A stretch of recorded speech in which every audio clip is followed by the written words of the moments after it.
warm welcome to you joining us here this evening. I am so happy that you could make it. And firstly, let me say to our speakers, our guest speakers, wave when I call your name. We're still waiting for one more.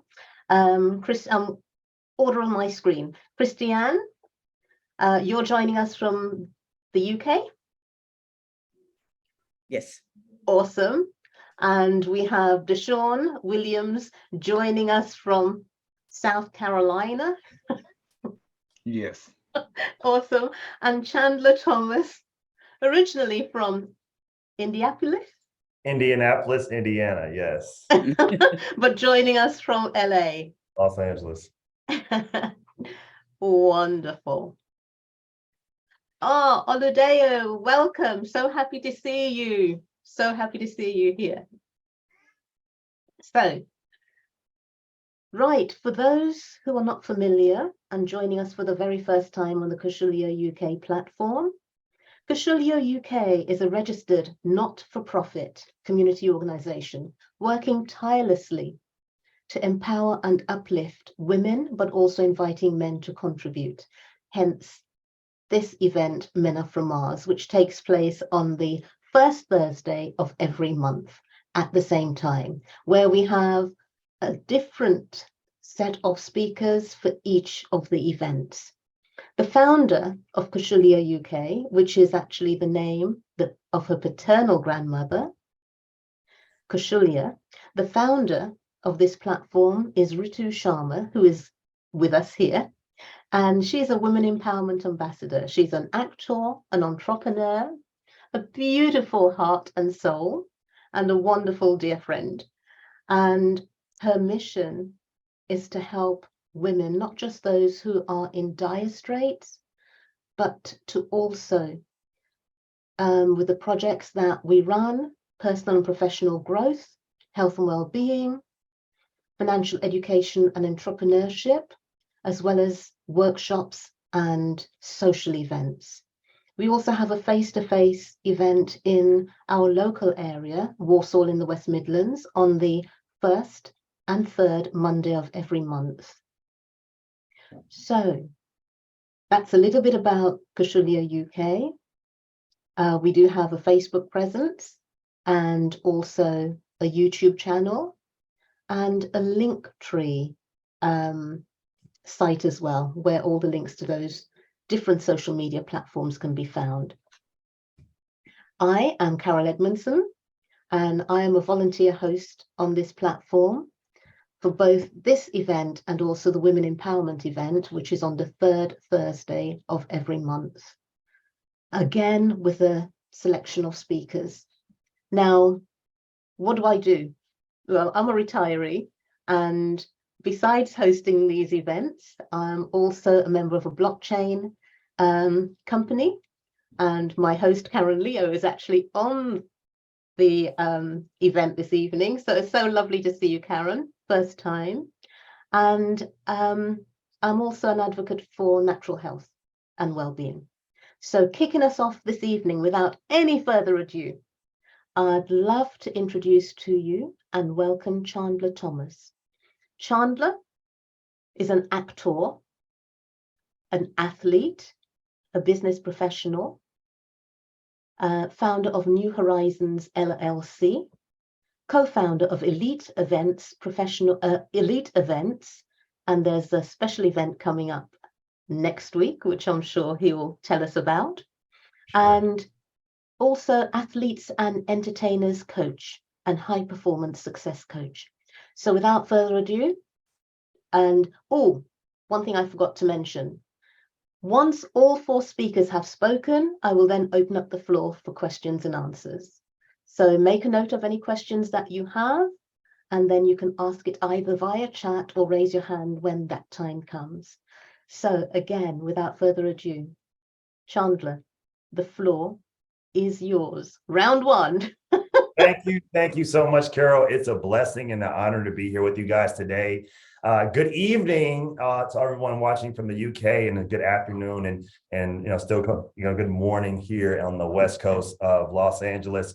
in California, USA. So I'm super excited to be here with you guys to share a little bit of myself and what we do and how we're helping so many coaches, all the way up to professional athletes and entertainers, really be able to, build something for their legacy, build something for their future. So a little bit about myself.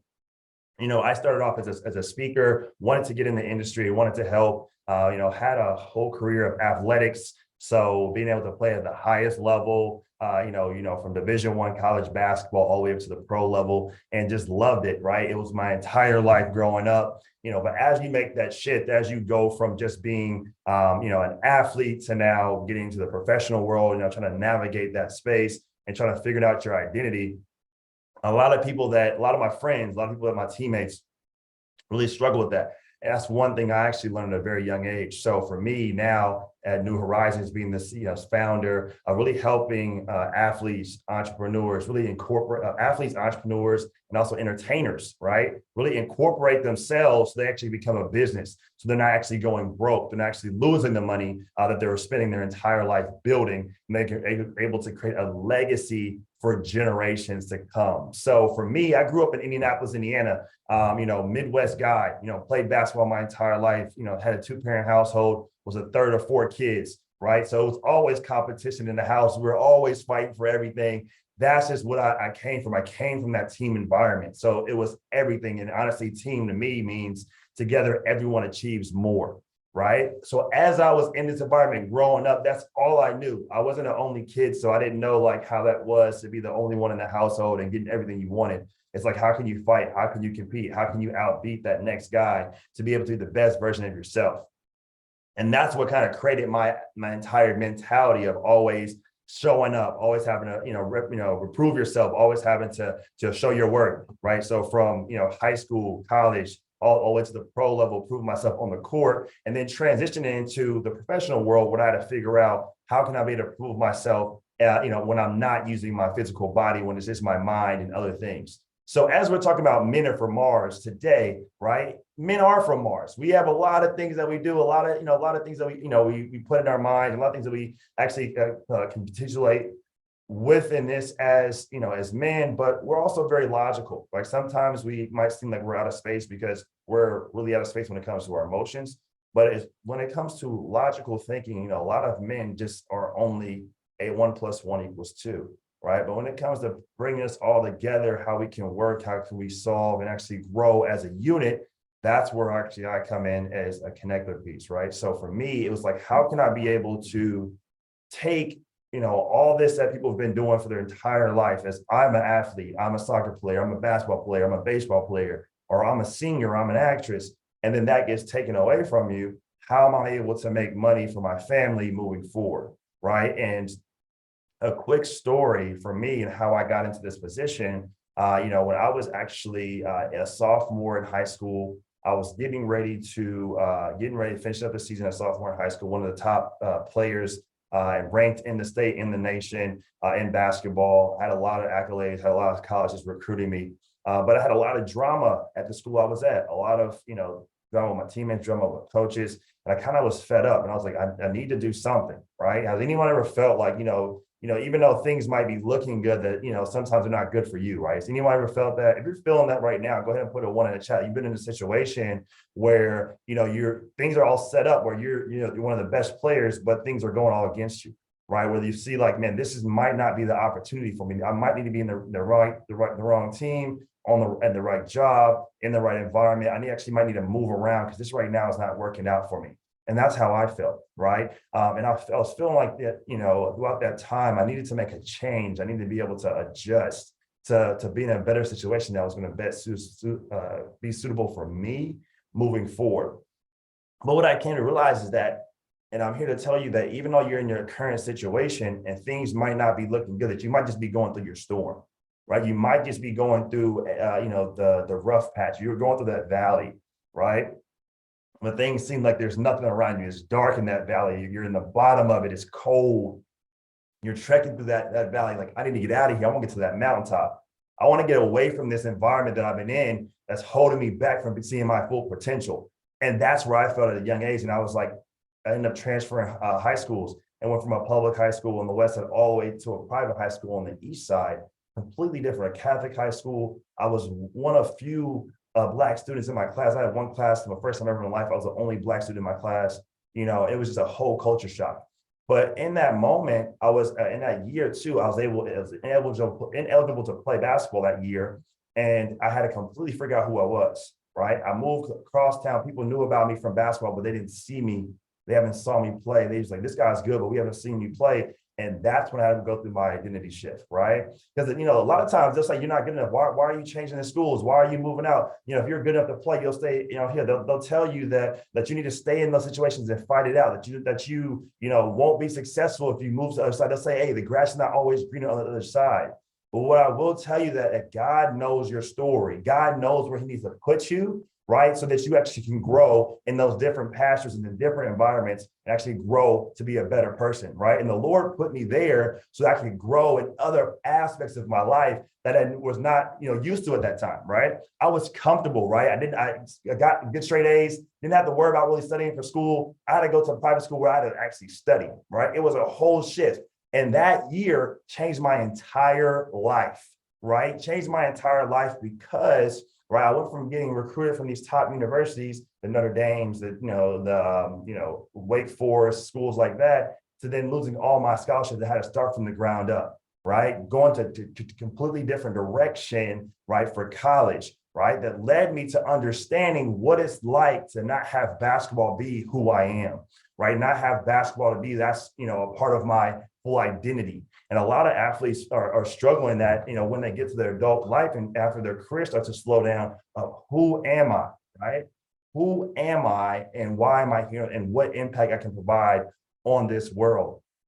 As I start putting those things together at a young age, I started thinking about what is life outside of sports, right? I was told through one of my mentors through the NCAA first team program, he told me, use basketball, don't let basketball use you. And that's when I started really thinking about what can I get out of this game that's going to prepare me for my future, right? I started learning about, business. I started learning about, how I can grow myself, in other ways and how to make money and all these different things. My mind was like, just start running. And I was always a pretty smart individual. So I was always trying to figure out ways to do things outside of the game, right? Was it, being a GM or owning a team or whatever that was. And I came to find that, I was actually really good. And throughout college, that led me to actually getting a double master's degree in education and also business administration with my undergrad in business management. So then I changed that up. I was like, okay, now I have this on my arsenal. I love to speak about this. I want to be able to share this with the world. And I started learning about financial literacy and how to save your money and how to grow it, and how to build it, how to protect it. And when I first got out of college, the first job I had was with the life insurance and financial services company called Western and Southern Life. And that's when I knew, like, okay, this is something I didn't know before. I didn't know about how to, personal finance. No one taught me this information. I was kind of lost. So I was like, I want to learn about this stuff.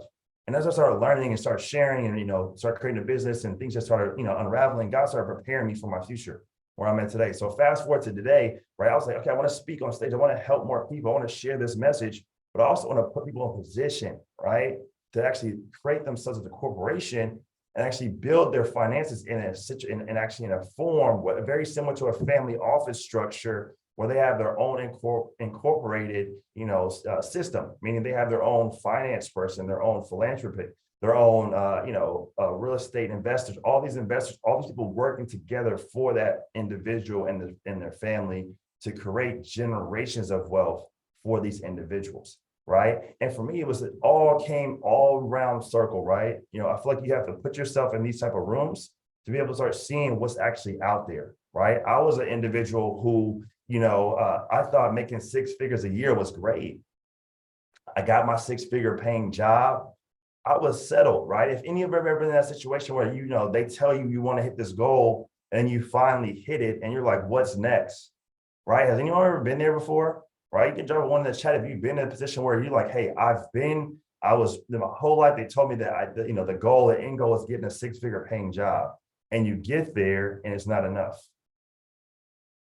And you're like, yo, right? They told me that it's just going to be good. They told me my life will be set up like this. They told me that I'll be able to, support my family and I'd be able to live comfortably at 6 figures.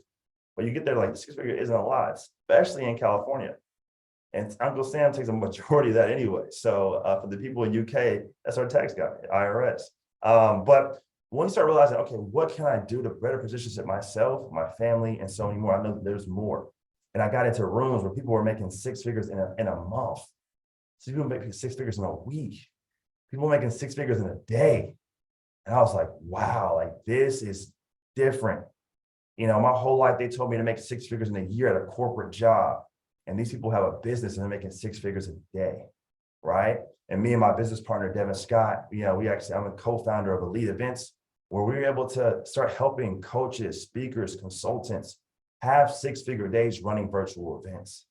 And it all just made sense because we understand one thing for our mentor, Myron Golden, that it's easier to make a lot of money in a little bit of time compared to making a little bit of money over a long period of time, right? If you guys feel that as well, go ahead and drop a 1 in the chat. If you guys are relating to what I'm speaking about today, go ahead and put a 1 in the chat because that's where I was at, right?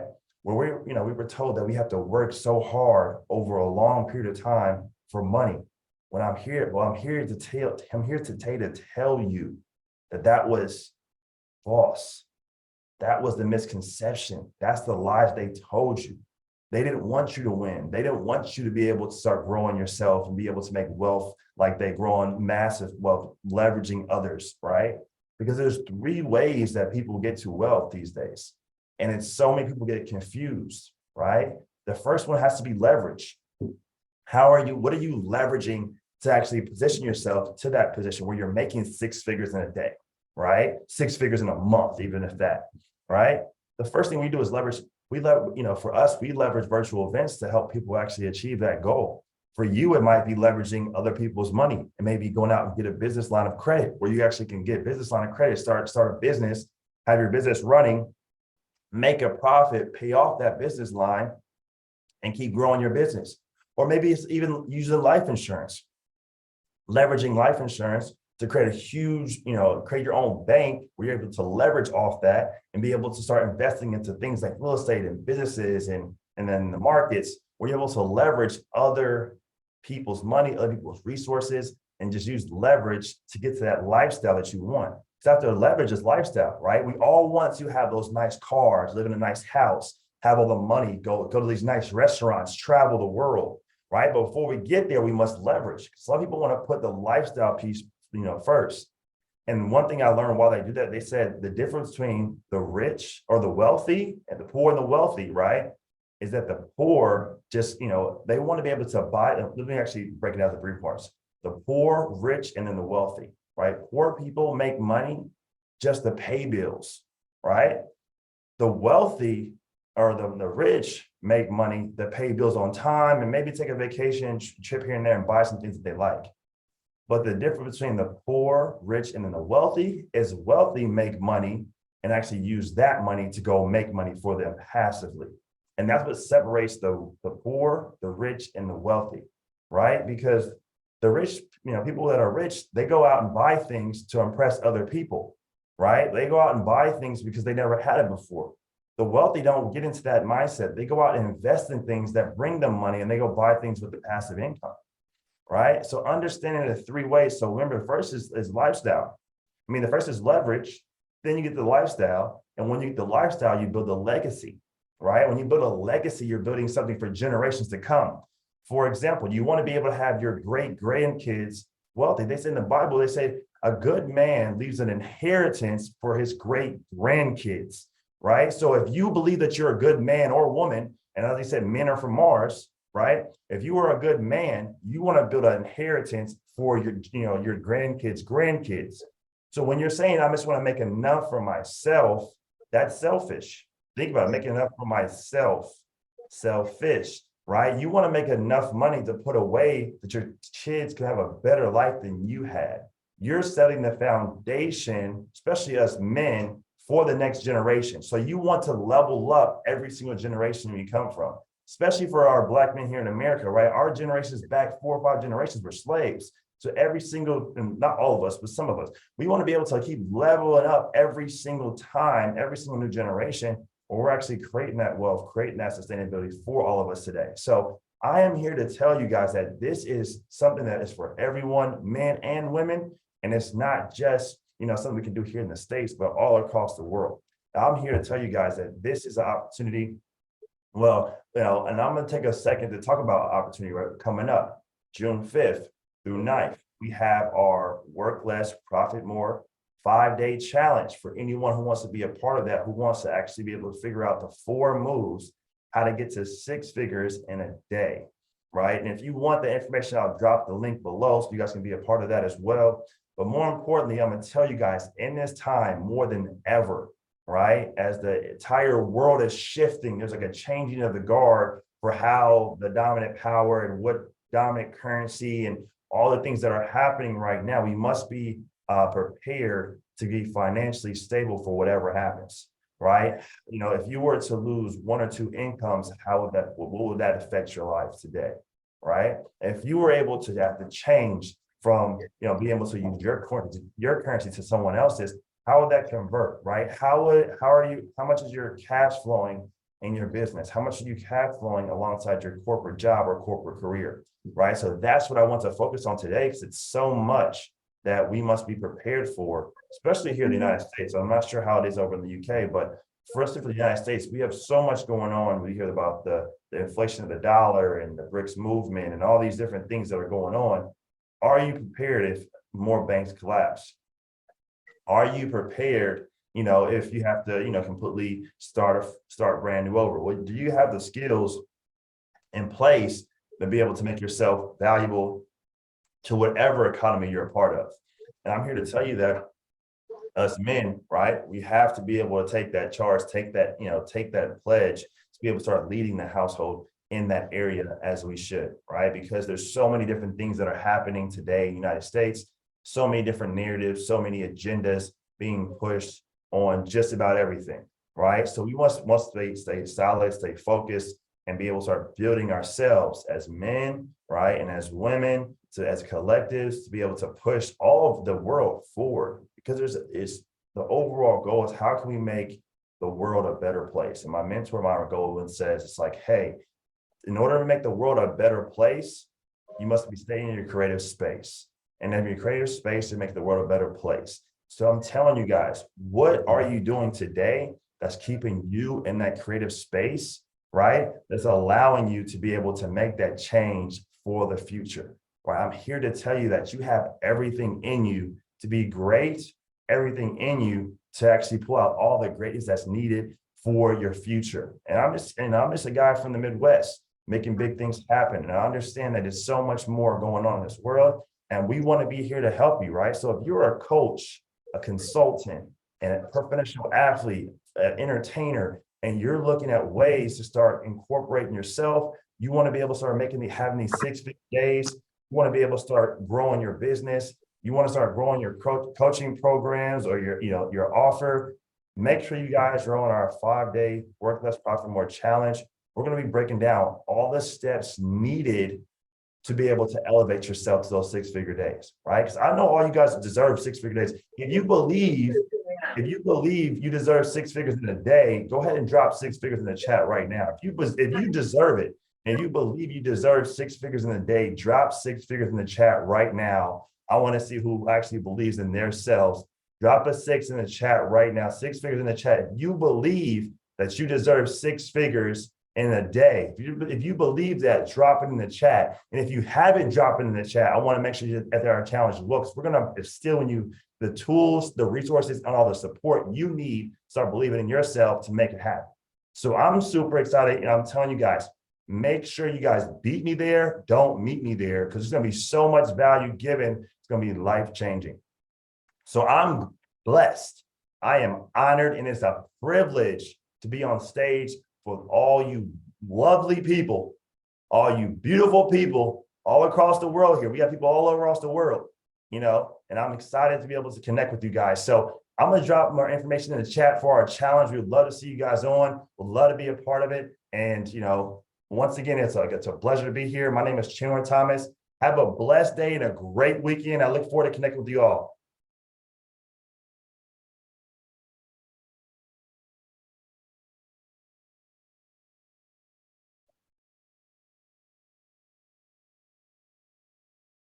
Awesome. Chandler, fantastic.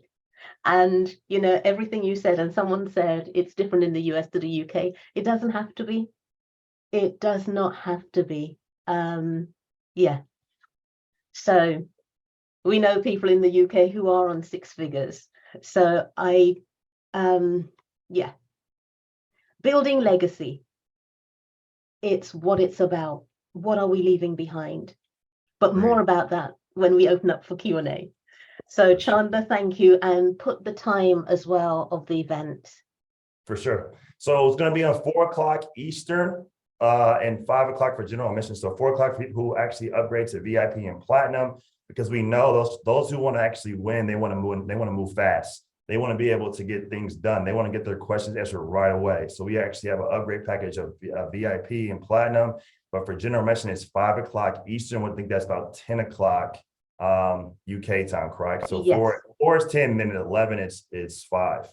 You guys are 6 hours. 6 hours. No, ahead we've of got us. a 5-hour difference. 5-hour difference. 5 hours ahead of Eastern. So the general admission starts at 10 o'clock. I know it's a little bit late over in the UK, but I'm over in the West Coast, so it's a little even earlier. Earlier for me. So yeah. So I'll drop the time in the chat. If you guys have any questions, anything else, feel free to contact me and reach out. Look forward to connecting with you guys. Awesome. Thank you, Chandler. Thank you, thank you, thank you. And now it gives me great pleasure to introduce this lady. And her name is Christiane Ebert. Christiane is a holistic Pilates instructor and life coach with a special interest in helping women as they traverse the perimenopausal and menopausal stages in their life. She works with your body and mind to build strength and agility so that you can embark on new adventures with excitement and the ability to overcome challenges. Christiane is also working with companies to keep their employees' mental health healthy and help them to be productive and balanced, consequently increasing their productivity. How does Christiane do this? Well, all her teaching and coaching sessions are online via Zoom. So now you know. Christiane, over to you. Right. So yeah, I don't think I'm that self-confident as my previous speaker, but I get there. So just to introduce myself, what I want to talk about is the journey of resilience through Pilates and life coaching. And my story has a big part of that, which is actually the catalyst to actually bring me or brought me to that where I'm actually now. If none of that would have happened, I would have probably never ended up here. And so thank you very much, Carol, for having me here. I'm a big fan of yours, and whenever I see you on the networking, I always think, wow, you're such an inspiring woman. And so you actually summed it up so very nicely. I'm linking Pilates and life coaching to improve wellness. And people always say to me, what has life coaching to do with Pilates? It has actually a lot to do with it, because the same exercise you have to do with your body, you have to do the same exercise with your mind to have, to create a mental and physical stability and resilience. And you need that stability to move forward. And I learned that a very specific way. And I tell you a little bit about that, otherwise you won't be able to understand why I'm actually sitting here and now I'm so passionate about it. I had, with 16 and a half, I fell pregnant, and with 17 and a half had my son, and which was obviously not very much appreciated by my parents, but never mind, we stuck it all out together. Including my boyfriend, who became then my husband, and at a later stage. And I literally done my A-level in Germany. As you might hear from my accent, I come originally from Germany, and lived there for 21 years, then moved to South Africa, and lived there for 38 years, and now since 2 years in the UK. And so anyway, I had a baby literally sitting on my lap while I was writing my A-levels. because what I wanted to do actually was I wanted to become a doctor, and I wanted to become a doctor either for the army or Doctors Without Borders, something with helping people hands-on and not just stuck in a hospital. So that was then obviously not the case, because I needed to earn some money, and not sitting for the next 10 years in university with a child on my skirt. So I had to obviously change that a little bit. So I studied nursing instead, and because I was always passionate about the health sides. And then at the end, when I finished my nursing training, my then husband got a contract in a German company in South Africa, and we moved to South Africa. They didn't accept my nursing degree. Obviously, the Germans were not as well trained as the South Africans, they decided. And I didn't think that I was going to do a whole new nursing degree, since I could work in England, but I couldn't work in South Africa. And they employed the English nurses. So there was something was there not quite right. But anyway, also decided that I wanted to have a bigger family. We had 2 more little girls, and I decided to become a fashion designer, because I wanted something where I could sit, work alongside my girls, because that was a very deep desire of mine, as my parents had a very bad marriage. There was fighting all the way along. My mother was always working. There was never anybody really at home.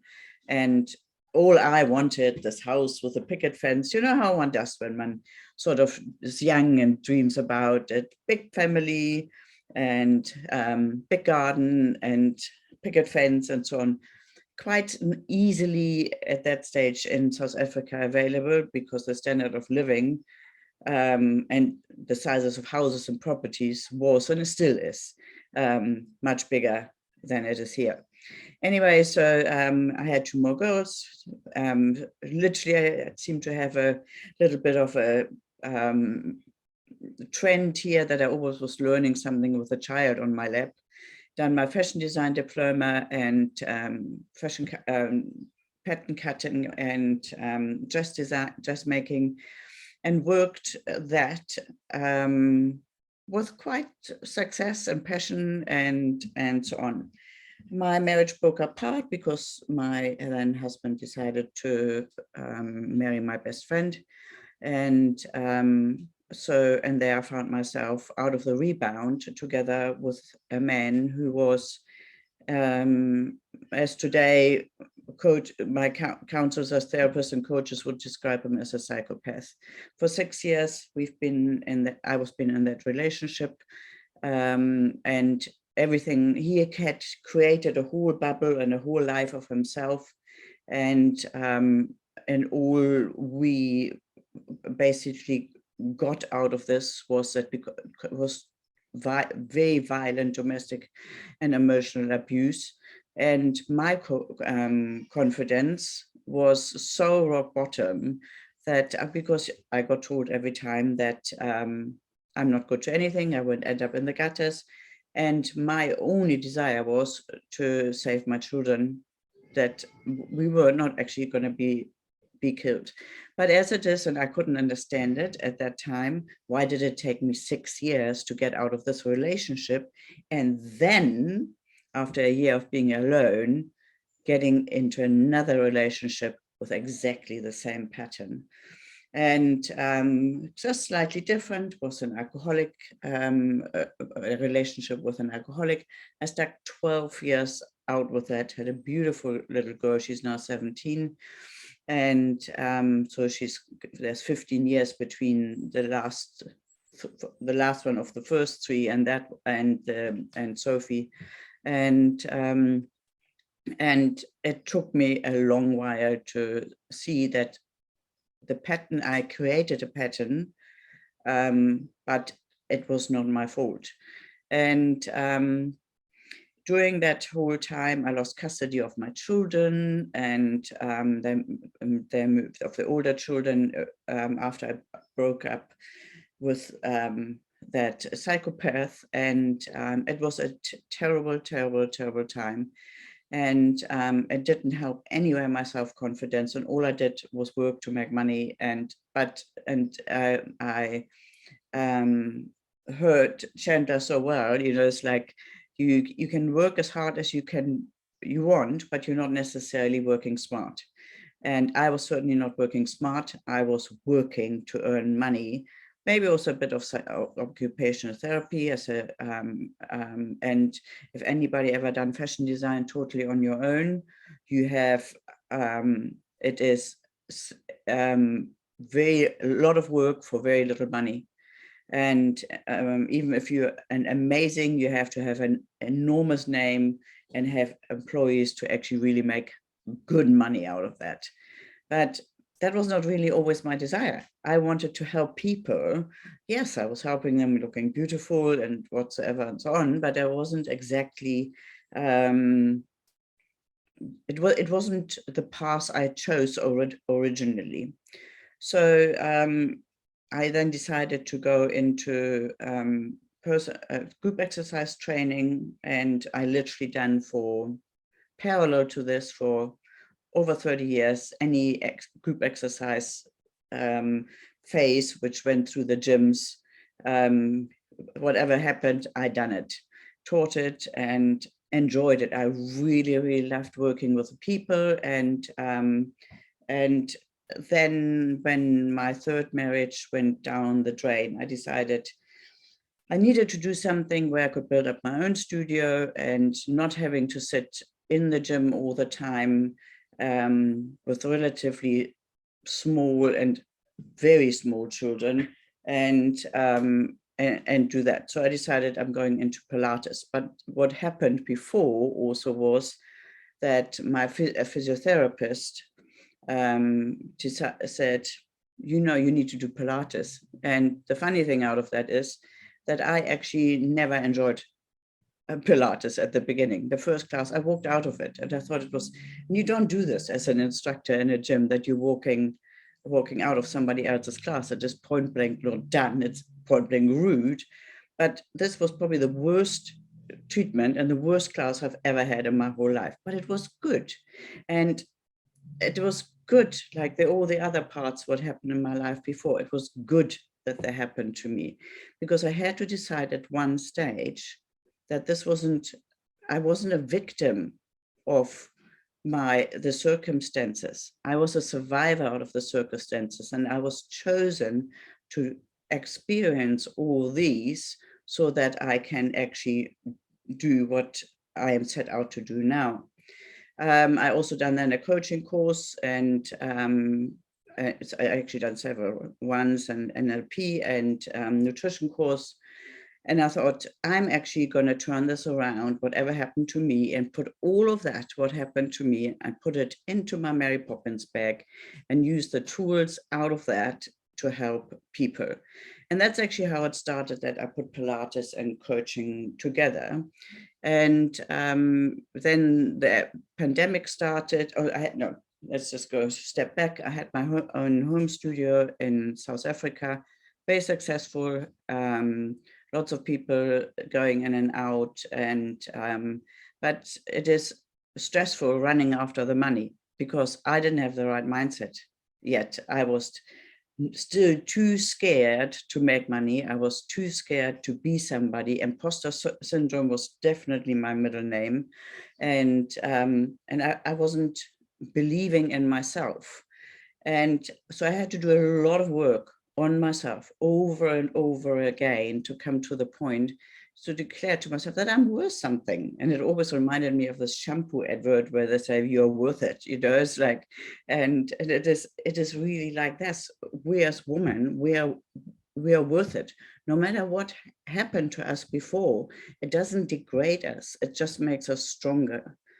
And so I then decided to put both of it together. I gave up the fashion design because I decided you cannot be doing everything and anything all the time. Then you're not doing something not properly if you're doing too much. So I chose to stick to Pilates and the life coaching and the nutrition and NLP. That all sticks together because I wanted to give women the confidence back.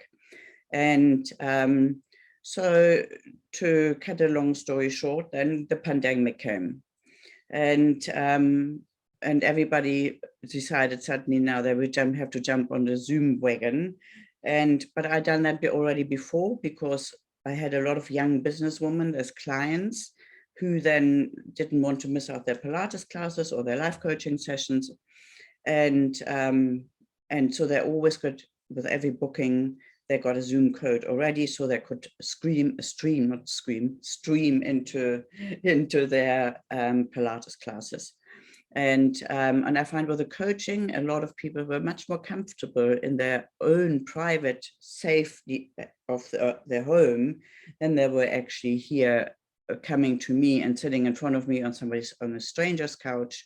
And I had done a lot of bad experiences with therapists and psychologists and coaches and so on. And I always think, that's somewhere, I think God just puts it in there. So, I'm going to teach you that all how it's not supposed to be done, so you can do it a better way. And so if that is, I strongly believe in that like this. So why Pilates and life coaching together? And one of my most horrifying stories for me was a young woman of 32, just been married for 2 years. She came to me face to face, still in South Africa, for coaching once a week, and we sat together for 2 hours every time. And she was so eager to create a better self. And we came up to it, and she was doing the Pilates with me as well. And because she wanted to have the perfect body. And I said to her, what would it mean to her? What is the value? For what are you going to be perfect? Who is the criteria to declare that you are going to have the perfect body? And she says, I wanted to be perfect for my husband. She says, I can't even go out of the shower without opening my eyes, because the mirror from the bathroom was opposite the shower door. And that's a 32-year-old with a, in my opinion, relatively perfect body. And but somehow she had learned that the opinion of others were deciding for her what she was going to look like, what she was going to sound like, how successful she's going to be. And I thought to myself, that is something what I learned through really violent abuse, and she just learned it by being brought up by her parents without an abusive relationship. And I thought there has to happen. Women need to have more confidence and really believe in themselves. Thanks, Carol. Yeah, I can natter a lot once I get into action. And so my legacy I want to create behind is getting women out of difficult situations, getting them out of situations where they don't have confidence and self-esteem, where they're stuck in a rut, where they have eating disorders, anything what stops them from being the best version of themselves.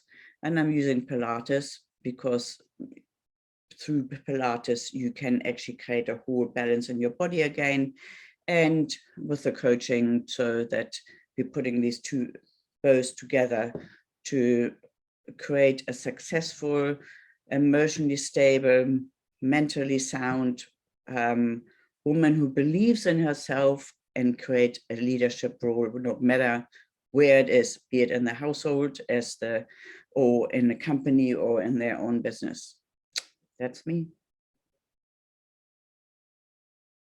Fantastic. Oh, Christiane, thank you. Thank you. I hope it was okay. I was so nervous. No, it was, thank you for your vulnerability and sharing. so passionately and what you've been through. And you never know who's listening at the other end of the lens, who have or may have been affected in some way. So thank you for sharing with us. Thanks for having me. Awesome. Mhm.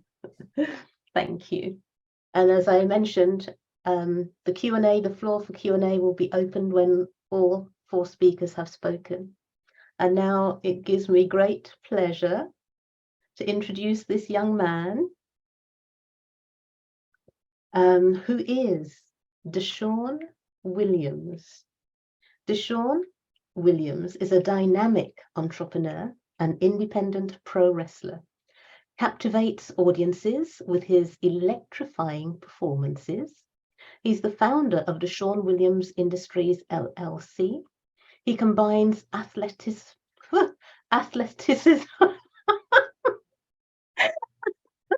Oh dear, let me put my teeth back in. Athleticism, still not right.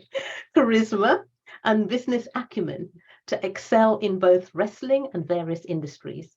With unwavering dedication and contagious enthusiasm, Deshaun pushes boundaries, breaks barriers, and redefines multi-talented entertainment.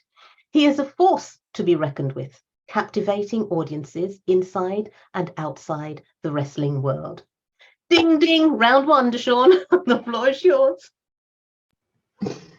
Thank you for having me today.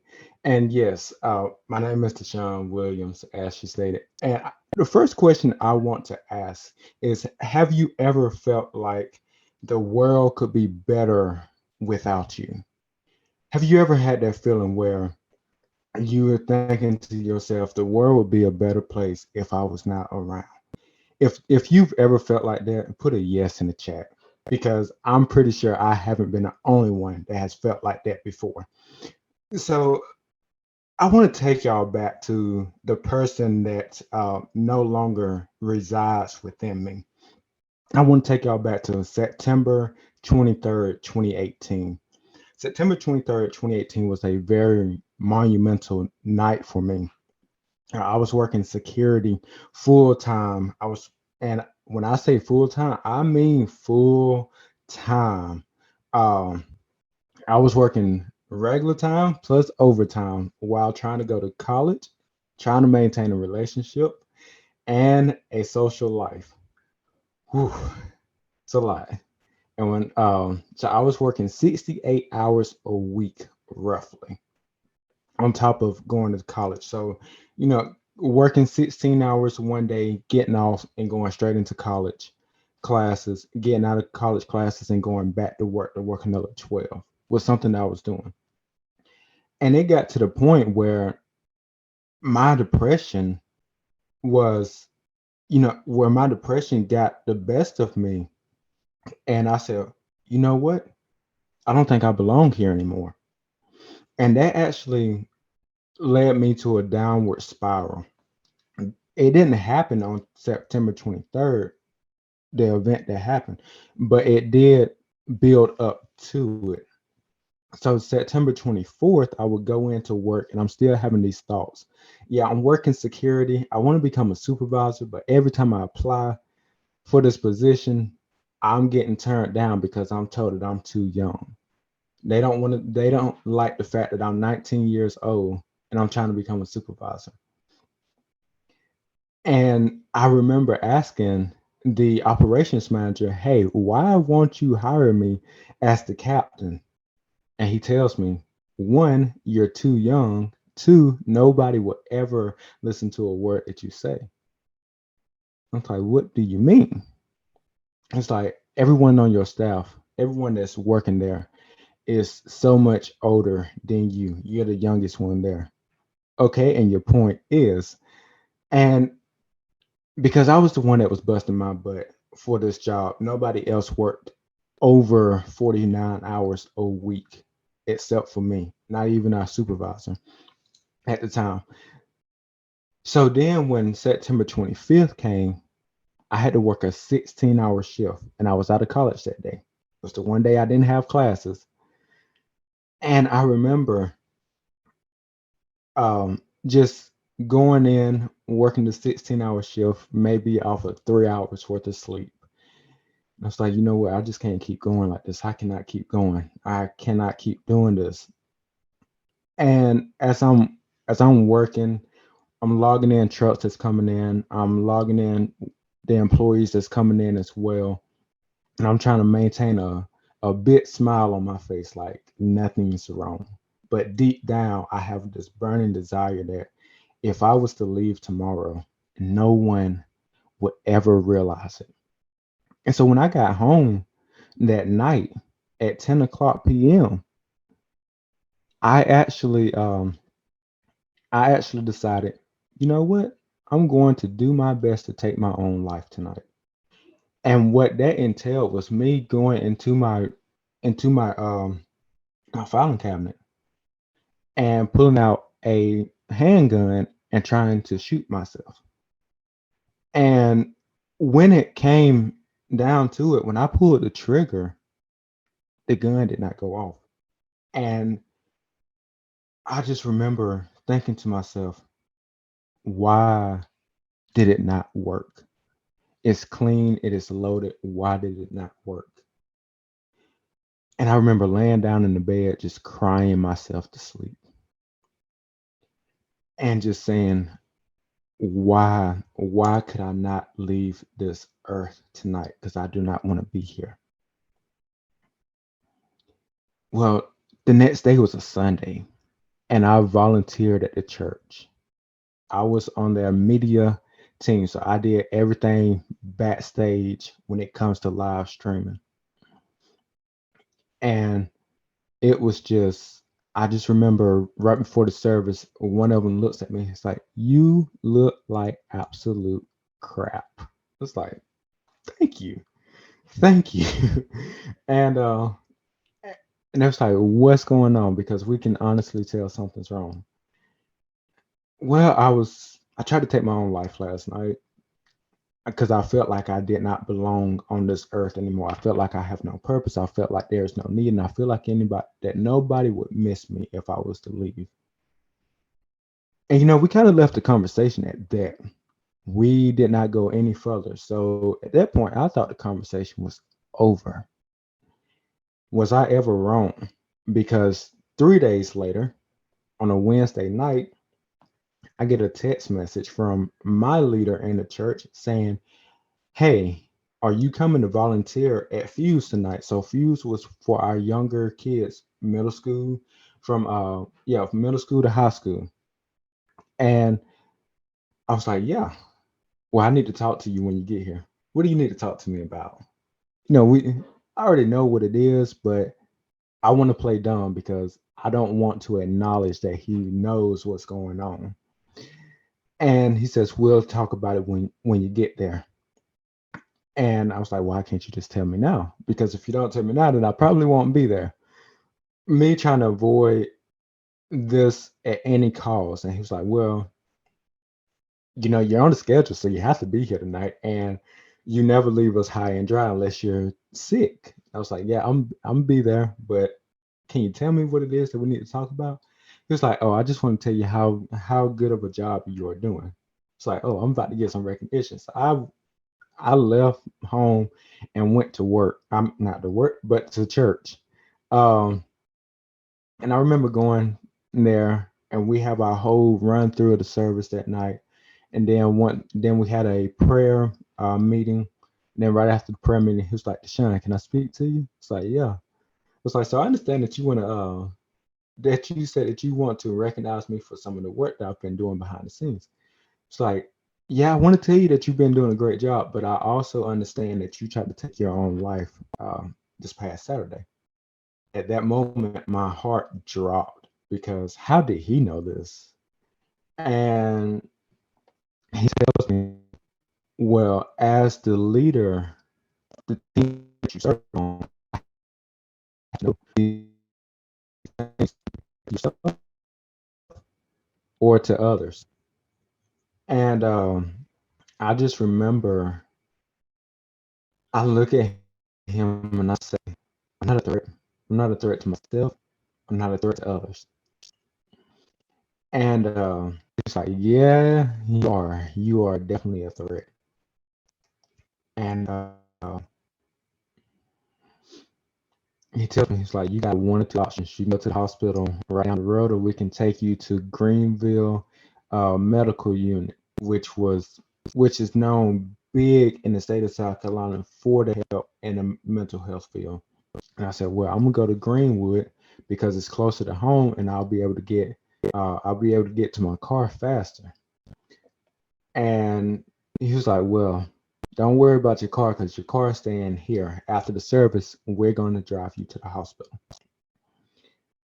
And in my mind, I'm thinking, you can't just tell me that I can't drive myself over there because I have a right. But what I failed to understand was the moment I chose which hospital I was going to, I had given up my right to drive my own vehicle because they wanted to make sure that I was safe and that I was going to go to the hospital like I told them I was. Well, when we got to the hospital that night, I got checked in, and I remember them telling me, remove everything off of your body that can pose a threat. That meant my watch, my rings, my shoestrings, my shoes, because I refused to take the strings out of my shoes, and then my belt. And it was like, put this on. And of course, they gave me the little gown that I hate so much. It's like, y'all have nothing that I can put on to actually hide my behind. And so, um, and I stayed in the ER for roughly 8 hours. So I stayed there overnight before they moved me and several other people up to the second floor, which was the psychiatric ward. And when I got up to the second floor, I did nothing but sleep the first day that I got there, or tried to anyway. And within the first 4 hours of me getting up there, I get a buzz to the room. Mr. Williams, you can't sleep all day. Leave me alone. I don't want to be bothered by anyone. I just want to sleep. This is the best sleep I've had in the past 3 months. Leave me alone. Let me sleep. Well, if you want to get out, then you have to interact.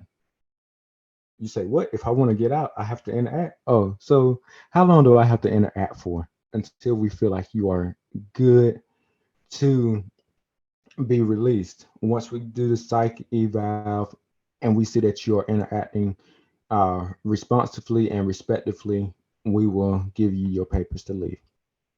Okay, I can do that. And you know, on this floor in the room, there's nothing but a bed, a window, and a shower. There's no TV, oh, and a little book cabinet, which I thought was odd because it was the book cabinet with nothing on it, no books, no nothing. It was just kind of there. And I remember walking out that room with the gown still on and a jacket on at this point because I'm like, I'm not walking around with my behind out all around this hospital. And it just got to the point where, I sat down inside the family room and there was somebody else that was in there. And she was a mother and she served in the armed forces. And she asked me, she said, why are you here? I said, well, I tried to take my own life. She's like, so did I. But can I tell you, you are worth so much more to this world than you ever will imagine. And in my mind, I'm like, she's talking nonsense. I don't believe any of this. And it wasn't until we started having these deep conversations and then we finally started having the psychiatric classes where I understood, yes, I was the 1 in 100 in that room because while they was diagnosing everyone, telling everyone the level of depression they had. So you had your mild, moderate, and major. Everyone was mild or minor or mild, rather. And there I was major. I had the major depression. And I remember once they told me that, it was like, Mr. Williams, can we see you? Can we see you in the room? I said, yes. And the lady tells me, the doctor, she tells me, she says, Mr. Williams, because you have major depression, you won't be able to make a difference in the world because the only way that you see fit is to try to take your own life. That's the only way that you feel like you can feel or solve a conflict. Okay. We also want to let you know your health insurance declined, so your bill is $19,000. Okay. So we went from here to 1,000, from going from what I will be able to do and won't be able to do to my medical bill. That's cool.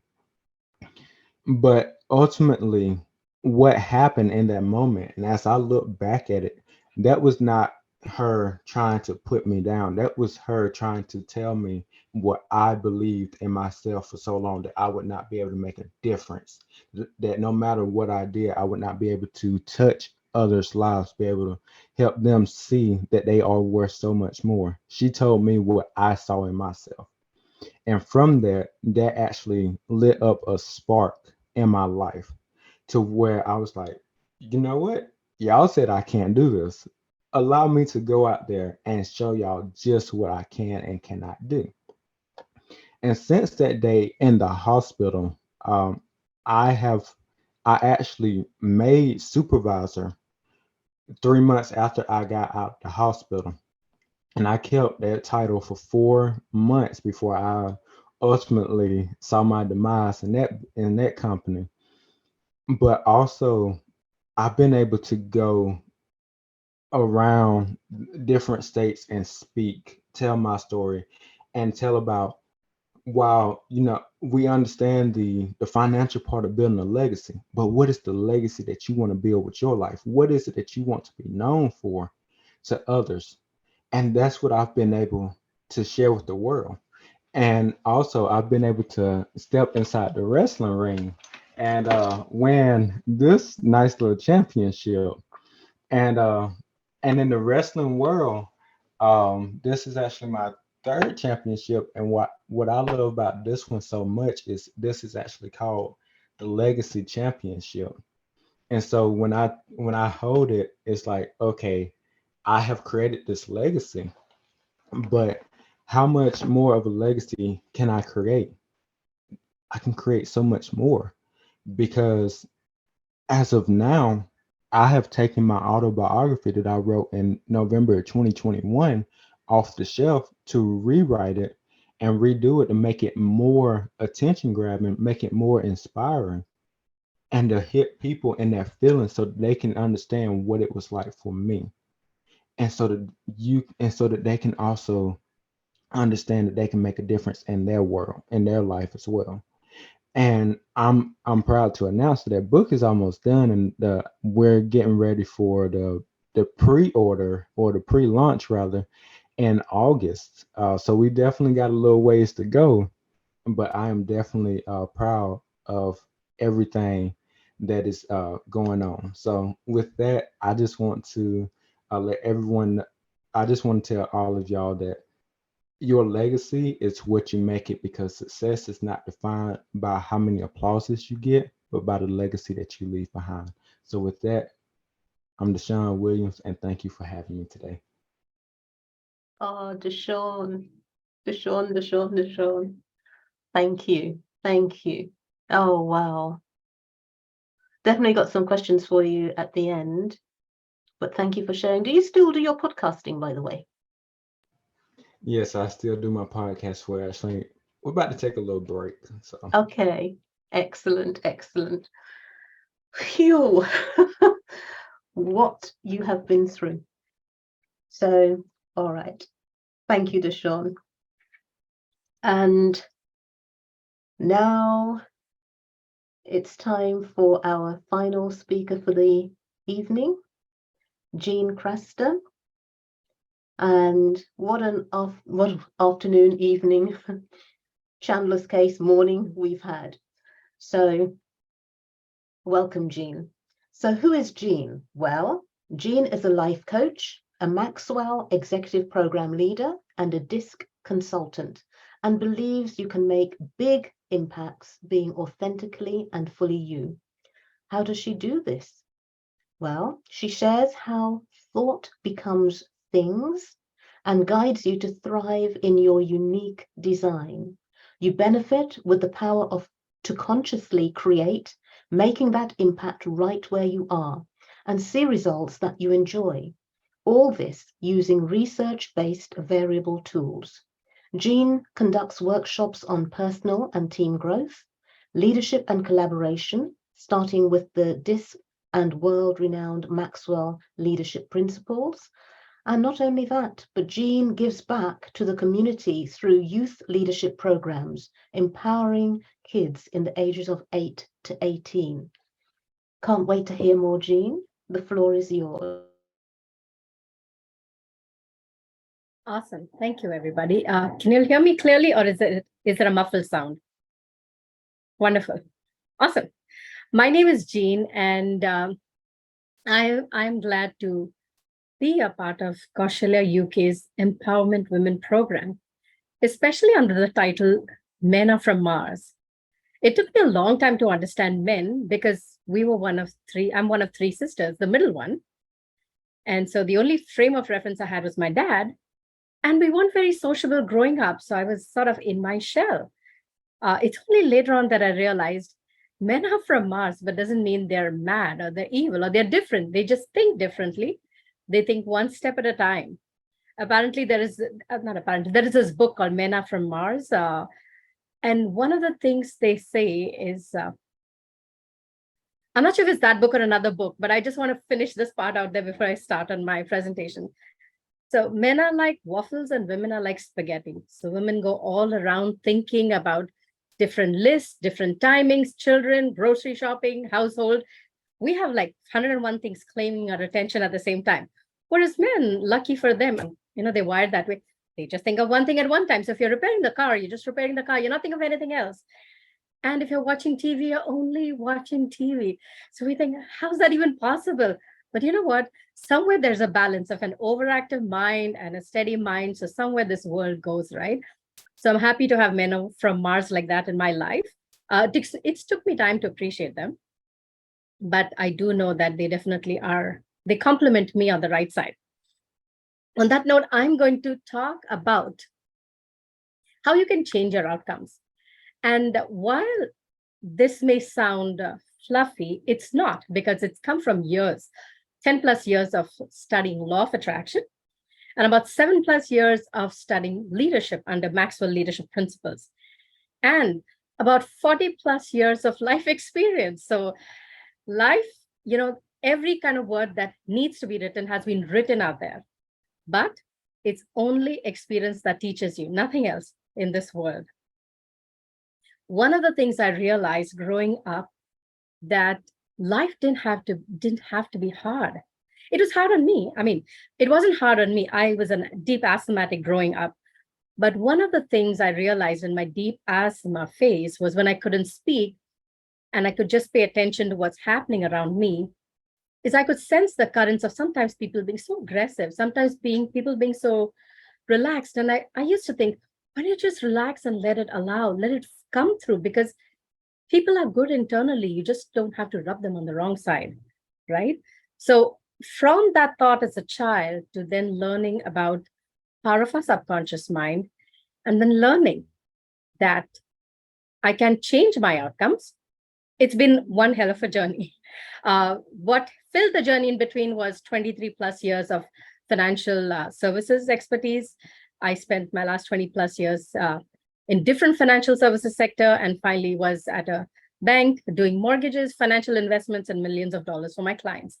I loved helping clients, but I realized the corporate ladder didn't quite fill me up here, right?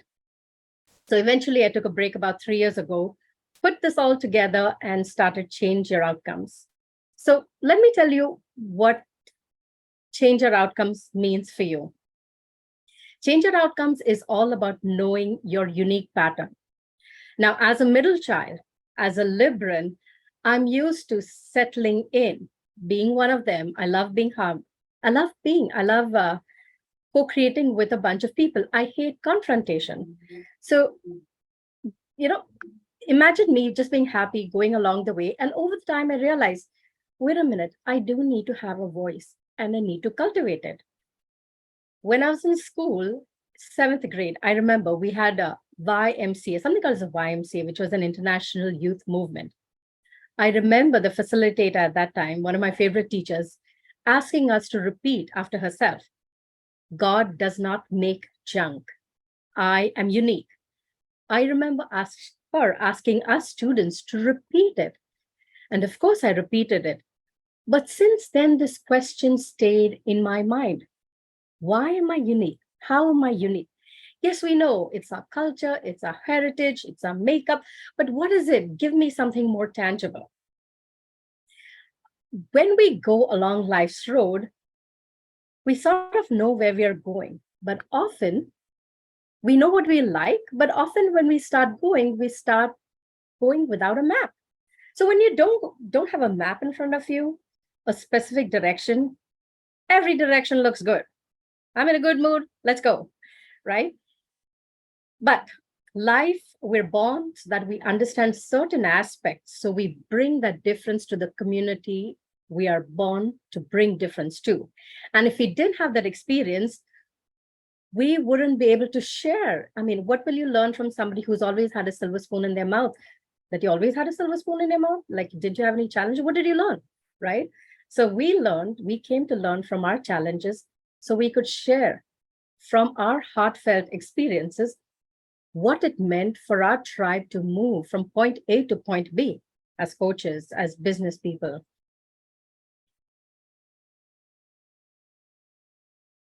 I actually had a presentation to share, Carol, but I didn't share with you before. So yeah, I'm not sure how it's going to work on Zoom. So we leave it at that. Now, You because we sure? didn't have this, sorry? Your screen share is available if you want to. Oh, Entirely up to you. okay. We leave because we didn't practice. We'll leave it at that. We might just go on back and forth. But because we don't have a map, growing up, we learn a lot by accident. We carry that into adulthood. And into adulthood, what does it look like after some time? To most of us, after some time, we've gotten a handle on some basic things. And then in adulthood, we run across the challenges of not enough time, lack of prioritization. It's a bumpy road. Then we get something and then we realize, who am I to teach this? We have this who am I imposter syndrome. All this while, just because we don't know who we really are. When we go from point A to point B driving, we actually look at the map. We never just go driving, right? But when we are on a life journey, we never look inside of ourselves and say, how am I wired? How am I going to react? And does this really benefit me? It sounds nice, but does it benefit me? For example, before I knew about something called as Clifton Strengths, I thought empathy was such a nice word. It's a nice thing to be empathetic. When I saw my strengths, empathy wasn't my top talent. I mean, I felt for people, but empathy wasn't mine. And so that saved me from trying to have emotions about something that I intrinsically wasn't wired for. I still help people, I listen to them, but I help them with a different set of qualities. So now you get it, having a more specific map about yourself helps you focus to get the results that you're looking for instead of looking for 101 motivational videos on YouTube. I've been there and I can know initially it feels good. And then you start kind of browbeat yourself like, damn, I should have been better. I should have been higher. Look at them, right? So to avoid all that, focus on yourself, focus on your inner map. Because if you don't, then there is always a villain in your life. Growing up, for the longest time, I had some people that I would blame. Situations were not the best at home, so I extracted experiences that weren't the best for me too. For the longest time, I had villains in my life that, if only that wasn't there. It took me a long time, almost in my 40s, to be able to let go and forgive them because they were sort of growths of the moment of environment that was there. They were being who they were. I was asking for some experiences. We collided, right? Would I have had different experiences? Maybe, maybe not. In hindsight, in my mid-40s, would I change anything right now? Probably not, because that was my only frame of reference of life, right? So I will come to this answer, who is the villain finally? Because we do all different experiences to ourselves. But who is the villain? My mentor teaches, John Maxwell, keep the cookies on the lower shelf. So when you're going into life, let's keep the answers very simple. So I'm going to shift from change our outcomes to a little more about ourselves. So bear with me. One of my values is spirituality. So I'm going to go into there right now. It's you inside of you. If you can take it, take it. If you're not inside of you, it's okay. It's about practical spirituality. So it doesn't lean into any religion, but it kind of defines, let me get up my notes. It kind of defines why you should listen to your inner self. So these are dictionary definitions, and I'm going to give it to you. You can write it down if you want to. So first definition is character, which is the mental and moral qualities distinctive to an individual. So your character is the mental and moral qualities that are very distinctive to you. They're not distinctive to your twin or to your aunt or to your mom or anybody else in your life. It's you, what you value, right? Your mental and moral qualities. Then the spirit. The spirit is the non-physical part of us, which is the seat of our emotions and character, right? So we know our character now, that makes sense. We know the spirit, which is that part of us, which is non-physical. And it is the seat of our emotions and character. Hence, spirituality is the quality of being concerned with the spiritual aspect of us. So physical aspect, I see a wound, I see something bad, I can walk myself to the doctor when I see something physical. But in terms of emotions, I only know by how they feel. I don't have any other indicator. But based on how I feel and the intensity of how I feel, I start attracting stuff, right? Stuff to me. And the reason being because the higher the intensity of emotion, whether pleasure or pain, higher the experience. Lower the intensity of emotion. I mean, if the person on the road didn't say hi to you, you're like, doesn't matter, I don't even know you. But if your best friend or your child, somebody is very close to you, walked by and didn't say hi to you, you'd feel it, right? So based on the intensity of emotion, you actually create more in your life. Because if the emotion doesn't matter to you, you're like, man, doesn't matter to me, right? And it just goes by the wayside. So now, based on character, spirit, practical spirituality, I'm going to go a little further. And here, I just want physical bodies. I mean, the physical part is still us. It's a spirit that has exited, right? So, and how do you know your physical source inside of you? We all have felt it. We all have felt coincidences at some point in time. We all have felt sort of a sixth sense, a feeling, just move this way, turn this way. The more we are receiving, the more we get these. So my message today is all about learning to listen to these messages that are inside of you. It's not somebody that's different. The more you study yourself, the more you say, I resonate with this. I resonate with this. Now, here's going to be my next thing. Whether you study yourself or no, for sure you'll change your outcomes. Why you'll change your outcomes? Because with everything that happens, you first of all are a thinking being and you don't have a choice. We are born thinking, and because we think, we create. So by default, whichever trajectory of life you're in, you will change something. You will create something. And when you create something, the second reason why you will change your outcomes is either the first experience or after enough experiences. And I've been there, I've created patterns. So eventually we'll learn to pivot to say, you know what? I don't like this. I don't want this anymore. As soon as we prefer and we start thinking in the frequency of what we want, what we prefer, we change what's coming to us. We learn how to pivot. My friend and mentor, John Maxwell, says it's not experience that teaches, it is evaluated experience that teaches. So that's something you want to bear in mind. Third reason we will pivot, whatever, if you don't even do anything else, you will continue to change things in your life is because why? As soon as you pivot and after enough of painful times, you learn how to close that gap. But it's happened once, twice. eventually our brains will get wired and like, wait a minute, I don't want this happening anymore. How can I close the gap? So we figure that out as thinking individuals. The fourth thing is our innate desire for better. Most of us are born with wanting to feel better all the time. So we go from one stage to another. If I'm feeling extremely overwhelmed, my next thing was probably, less of overwhelmment. It is not happiness right away. It's probably feeling less of overwhelmed. It's feeling probably boredom. Then it's feeling contentment. So the emotional scale is a bit gradual. And once you know that, and once you're able to define yourself on the emotional scale, especially when something happens and you realize you don't like how it makes you feel, you start listening here, you are able to change it right there to say, okay, how would I like to feel here? As soon as you pinpoint and ask that question, you start changing what's coming to you in the form of new things that are being formed to come to you.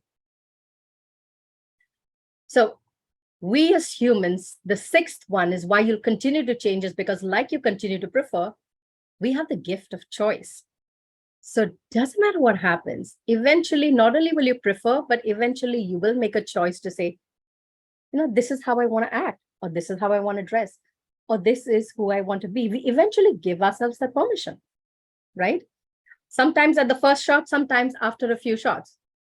And last but not the least, like we innately desire for better, we usually are happy individuals. And how do we know that? Doesn't matter what's happening in our day. Every once in a while, something will peek at us, like a good cup of coffee or tea, or chance encounter with friends, something beautiful that, lifts us up. And that's the trajectory of life. So, something that does genuinely make us happy. Now, the more you focus on happiness, the more you vibrate and the more you tend to attract things that match that happiness tone. Now, this might sound ooh la la for, a lot of people, but it's not. It's not ooh la la. It is a science. It is a law. Here, I'm just going to say a quick, a mention here. I do cover the whole thing, which is our values, principles, and behavioral styles in my mentorship program, which is Change Your Outcomes.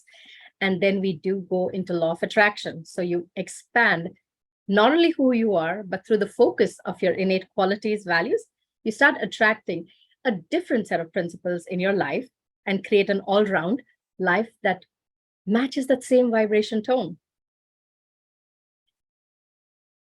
Does this mean that you won't have experiences that make you prefer? Yes, because we are humans. So we will always have something that puts us up and puts us down. And I tell my 74-year-old mom, I said, Mama, you will always have experiences. If you don't, you'd be dead, right? Because that's when we stop having experiences. So though you change your outcomes, you will always have experiences that make you prefer. And if that happens, assure yourself you're human. That means I'm alive, kicking, and I've got more to get, more to achieve. I've got more desires, and I'm going to create more. What does it look like when you actually are in sync with yourself and you are the most beautiful self that you can be? I'm just going to paint, I'm reading a statement here. When you are in sync with who you truly are, your emotions range from satisfaction to passion to enthusiasm for life. You feel clarity and certainty and interest in life. You feel fun. You feel vitality, and your timing is good. Have you experienced that when your timing is good and you meet people, and that's life? That's when you are completely in sync with who you are. And when you're like that, what comes to you feels good to you, because law of attraction will not give you something that you've not practiced.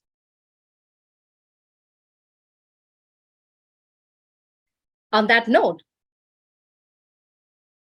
Carol, I don't know with that. So it took me off, and so I'm going to give 2 quick objections for you to why you might not believe in something like this, right? First of all, it's not taught to us. So basically, we have to unlearn everything just so that we learn actually what works. Then sometimes we think, but my family and friends, what will happen if I change my trajectory and suddenly things start happening to me? That's nice. What about my circle? What about my family and friends? At that time, I want you to remember this quote, that a rising tide lifts all boats. And if your family and friends are designed to resonate with the best of you, they will rise up as well. They will get used to the new you and want to be part of that. And last but not the least, I think, and on that, I want to end and say thank you so much for listening. But it's really my heart for people to know, and all of you to know, that you have a wonderful being inside of you that's guiding you at all the time. And you will change your outcomes. Continue to listen to inspiration. What I'll do is I'll drop a link in the chat for 5 days for 5 ways you can have a beautiful, easier day. And easier is relative. That means if you had an extremely bad day, tomorrow will be less bad. If you've had an extremely good day, tomorrow will be better. But 5 ways you can incorporate things in your daily life free of cost that'll help to move the vibration from where you are to one step better. On that note, Carol, the floor is all yours. Awesome. Thank you, Jean. Thank you. Wonderful. So I am sure, and Jean, please, yes, don't forget to put links in the chat. Absolutely wonderful. So on that note, I am going to open up the floor for questions. Now, our first speaker, Chandler, had to leave soon after his talk. So we don't have the pleasure of him, but we do have Christiane, Deshawn, and Jean. So in any order, either raise your virtual hand or just unmute your mic.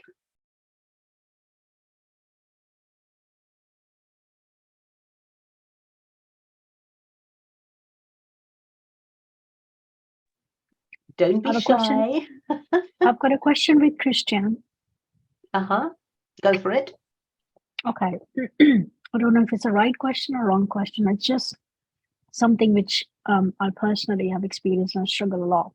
How did you actually manage to get out of all that abusive relationship and actually get hold of your emotions and then come to success? You have to work on yourself a lot. And I found that I made very bad experiences with psychologists, but that's just my personal opinion, because it's a part where it's always you get, it's a wound, they put a plaster on, you come back next week, they take the plaster off again, and you start again and again. While in a coaching relationship, you have the difficult question, the answers in yourself already. The coach is asking the difficult question, and we're moving forward. We're not going constantly 5 steps backwards again, chew this all over again, and so on.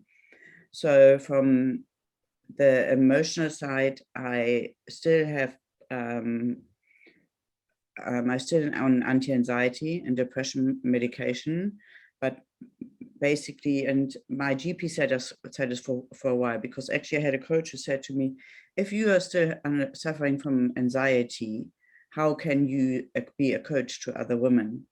And well, needless to say, she's not my coach anymore, but my GP once said to me then, it says, it's not the point if you're diabetic, nobody's going to question if you go to the pharmacy, you need insulin. If you've been abused for almost 30 years of your life in different situations, then your brain needs something to help and to move you forward. So you want to have the best life you can possibly have with the least amount of side effects. So that was the one from, I almost say this is the physical side of my brain. Now comes the emotional side of my brain, where I really have to work on not only on my business and where I want to go, and the big why, which is always, every coach asks you always, what is your why, and why, you know, where you want to go, what's your goal and your ideal client. But who are you? What is the ideal client for you? You are being that client. And so over the years, I had to, the guy I lived for 6 years with, and he committed suicide in 2000, a year after I left him. And without a question, I was then by many people chanted, because he was just so good in putting it out there, that nothing was his fault. And I had to learn that I cannot actually please everybody. I then went back in, obviously, as you heard, back into another relationship. But after that, I had to learn actually that I have to be there for myself first. I have to learn to love myself first before I can love anybody else. And this is now also what I talk about to my clients. If you're not loving yourself, you cannot love anybody else. And nobody else will, you cannot allow anybody else to love you also, because you will go straight away in an abusive relationship. And so does that answer your question? Yes, a little bit. I'm trying to make sense, because that is something I think it's like, as women, we are emotional creatures, and when we go through these experiences, that's I've heard a lot of women speaking to me, my friends and everybody, like, this is biggest hurdle, like, for us to overcome, like, our emotions. Yeah, it is, and the emotions, they're still there, and they will never go away.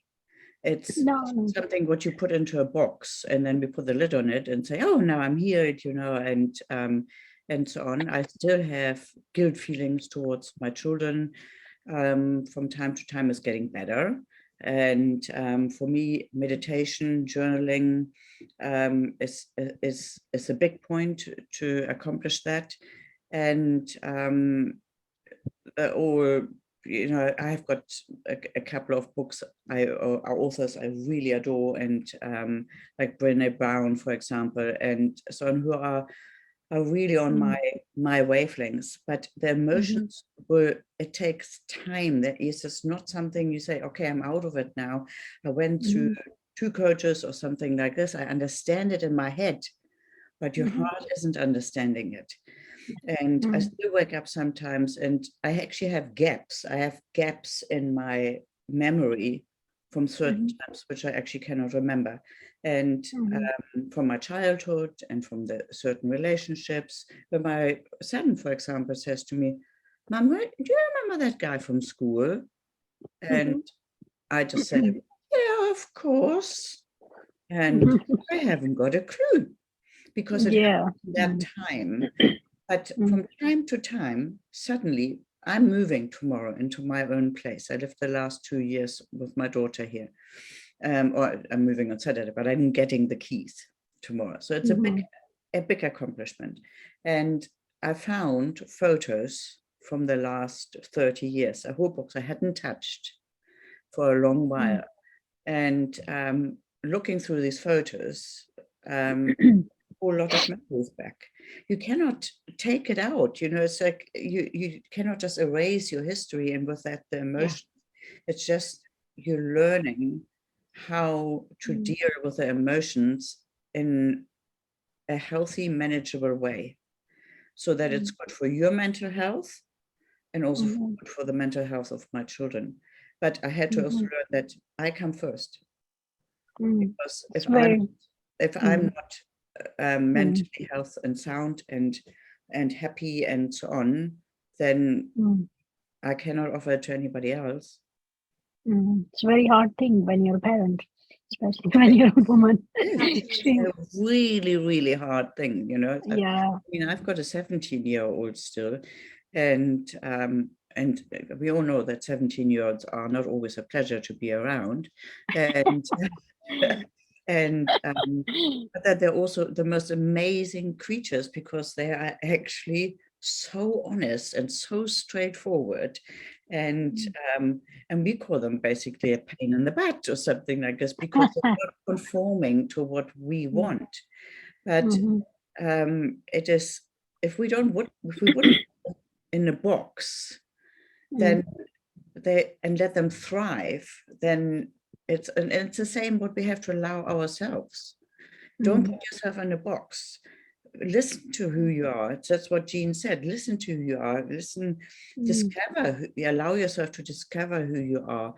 And this imposter syndrome, because I got told basically for 30 years that I'm useless. Mm. I belong in the Mhm. gutters, where I came from. Mhm. I never came from the Mhm. gutters. No, no. So why do I belong there? Just because it didn't suit somebody else? Mm, mhm. Um, Well, my experience with lots of women, which I've met my friends as well, they've been through abusive relationship, and they are fantastic. And I've seen a pattern with abusers; they only choose very best because that's a challenge for them. They Yeah. don't choose anybody ordinary. They Yeah. don't, because it's not a challenge. So I do it's a exactly the same. Yeah. I jump Yeah. in the deep end of the pool first, and I ask questions after, and think, "Oh, can I swim?" And and I've done that since then, because it's I can't explain it. I just do it. I've done it in fashion design, where people brought me photos and said, "I want to look like that." And I thought, "Why, you're as high as you're wide, and this person is 3 meters tall," and something like this. And you want, especially with prom dresses, you know. And I think, oh my word, you know. But I made it almost like my my feeling to say, yes, I can do that. And then I ask a question, because I learn out of this. I only get stronger. Yeah, definitely. I think if we learn what emotions are, like they are basically like energy. They have energy. They make us move. So if we know how to channelize them, Favor. Awesome. Really turn it around in your favor. Excellent. Yeah. But you're welcome to get in a Zoom call for me. We can talk for hours about this. That'd be interesting. Excellent. Yeah. Ritu. Yeah, I just want to add, I mean, Christian's journey is absolutely amazing, as you know, one after the other.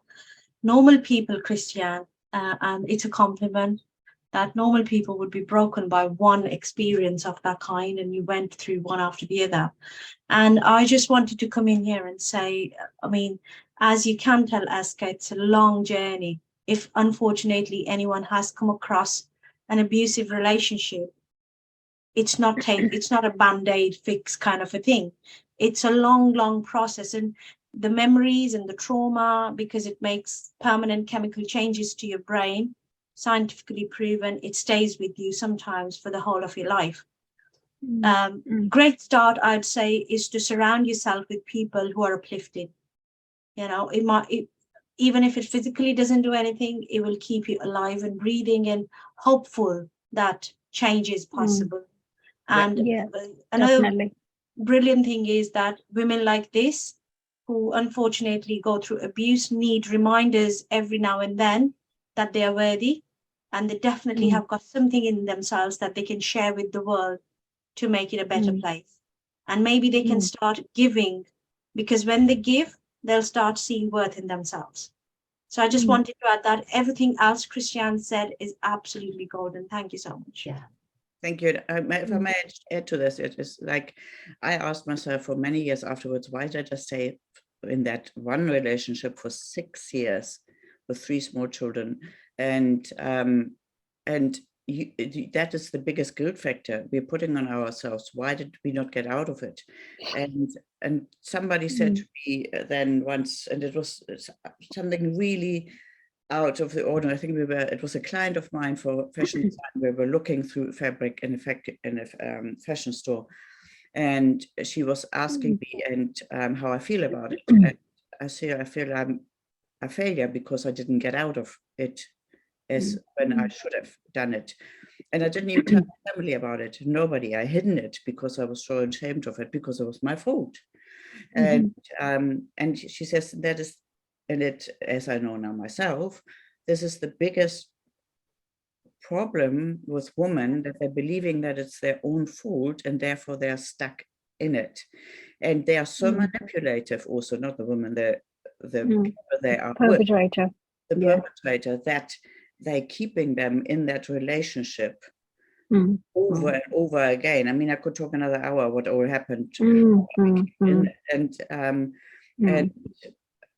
yeah, it's a really emotional. It's not only physical abuse; it's emotional abuse, which is brainwashing. You get brainwashed. Yeah, they basically change your way of thinking and they get into your brain like a virus and then they colonize there. So you don't even recognize yourself, who you are. Yeah, You have exactly. trouble finding who you were, where you were. You just lost completely mentally. So your Yeah. CPU, which is your brain, is all messed up. It's got virus in there. How are you going to work? How are you going to function? Yeah. Yeah. So, yeah.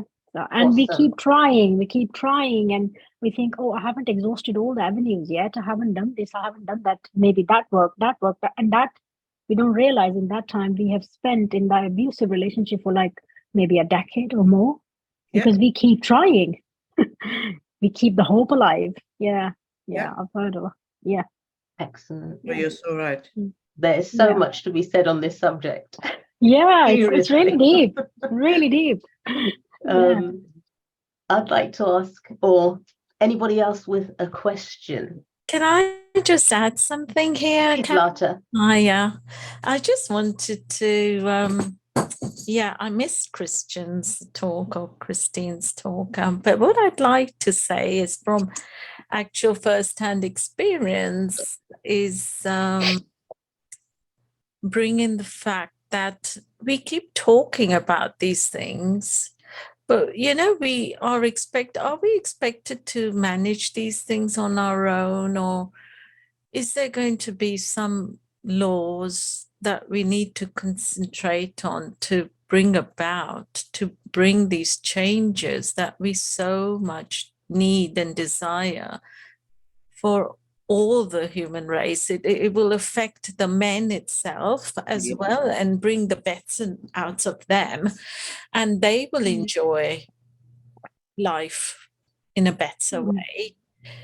And also the children that are born, out of it, because like we say, we live in that hope and we want to show that we really care, we still care about the relationship and live in hope and have some kind of whatever the pegs are that are holding that tent down. We don't understand them ourselves, and that's what I'm saying. When are we going to start actually making some safety nets for the women, not just to tell them, you've got to leave the relationship, flee from it, come on, and that is I think that's the most silly thing. Just leave. She hasn't got a clue where, who, what, all those W questions, and you're asking her to just get out. Sometimes it works. It's the right solution. At times, I'm not saying it doesn't. Sometimes it doesn't help. But what I'm saying, one solution, does it fit all? No, it doesn't. Yeah, you're right. Absolutely not. Absolutely not. It can't, like anything else but that. It doesn't. And the thing is, many women don't even know that the support systems exist. I think that's the biggest loophole. It's not that there aren't laws or there aren't support available. The thing is, many women who go through situations like this, they are the ones who need it the most. They are the ones who should be informed the best. But unfortunately, those are the ones who know the least about it. Yeah. And I talk from personal experience as well, that women actually don't know who to reach out to for help and support. It is It is, absolutely. Because that's one of the subjects that seem to be taboos because of shame and guilt. Not only for women, but men as well don't talk about these things. Absolutely. That's what demeans them and also is suffocating. So this is where I'm saying we need some sort of different laws to make things work differently for different people and listen to the needs of that woman, because some women know what they need, but then the laws aren't there, or the protection and the support system. And if you go to the GP and they're experiencing this, she'll just say, well, shrug her shoulders and say, well, what can I do? There's nothing much, but leave the relationship. And that's all they seem to offer, because the truth is it's not a flawless system. We would like to think it is, and the provisions we have around us, we'd like to think that everyone is catered for. Like you said, it's not one size fits all. Leaving sometimes is a good option, sometimes it's not. Sometimes it's not physically possible for a man or a woman to leave the family and move on from abusive relationships. That's the truth as well.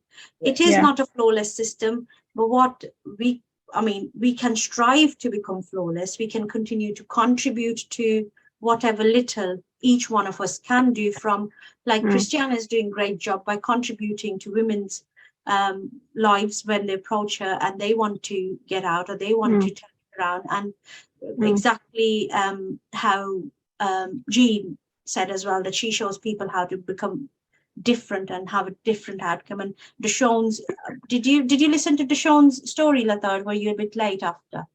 You came a little bit late too, I mean, inspirational stories like this, and we can only pray and hope and also act upon whatever we know and continue to contribute. And Carol is absolutely right in saying that this is a very wide topic and there's lots to be said. But even more importantly, there's lots to be done. So Carol, over for you. I think we should move on from here. Yes, absolutely. Jean, did you want to, I can see you've got your hand up. So as a coach, I wanted to add something to this because with everyone, I had options as well of going the way of feeling like there is nothing, no help. But because I listened to a lot of law attraction, you will realize that a lot of onus, and this might or might not sit well with you, but I'll just say it for what it is, because you'll eventually figure it out.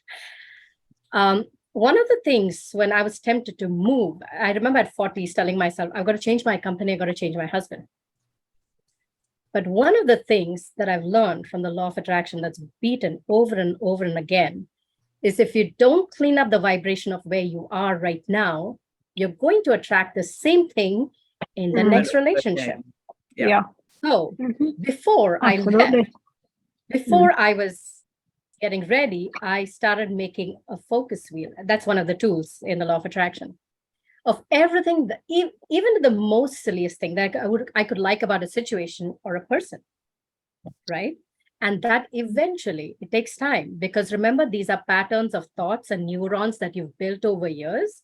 So be patient with yourself, because it takes time. But when you start changing that, and you don't have to tell them at the face, but this is your secret inside of you.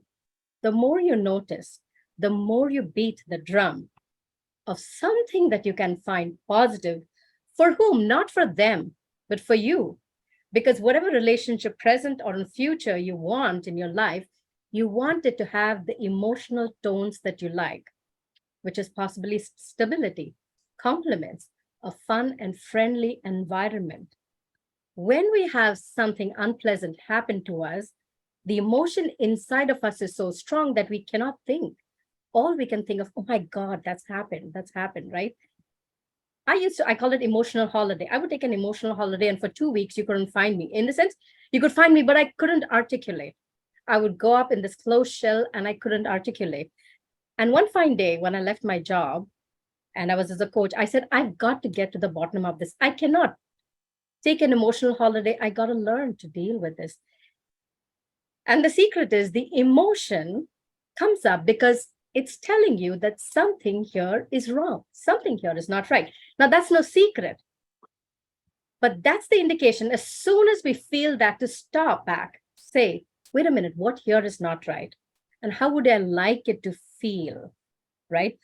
Because the emotion, our emotion is the only feeling inside of us that's set to come up, even though we can't see something, we cannot hear. You know, the sixth sense that comes up, that puts your hair on standing, because the humanity is designed that way. It's designed to pick out dangers, designed to pick up fear. It's designed to pick up. So our emotion is the only signal that will bypass all the other 5 senses. So pay attention to your emotion. And as soon as an emotion is welling up inside of you because of what you're observing, that's not nice. Take a step back, have a little notebook, and quickly write that down. What would you like? What's happening right now? But what would you like, right? You're not skirting the issue. You're actually being proactively aware of it and changing what's coming to you. The first 2 or 3 times you do it, you won't see a difference. But the fourth time when something happens, you're like, oh yeah, I had written about it and it's exact.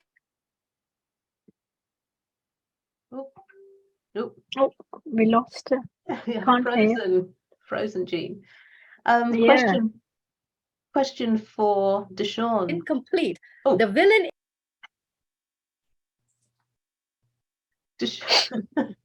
Deshawn, my dear.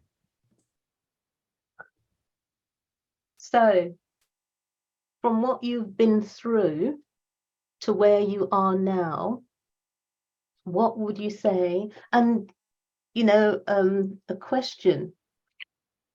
Growing up, what sort of relationship did you have with your parents? So growing up, I was actually taken in by my grandmother and my grandfather because Department of Social Services actually took me from my birth mom because of a comment that she made of, hey, y'all come and get him because if y'all don't, then he will not be alive the next time you see him. I'm actually the youngest of two.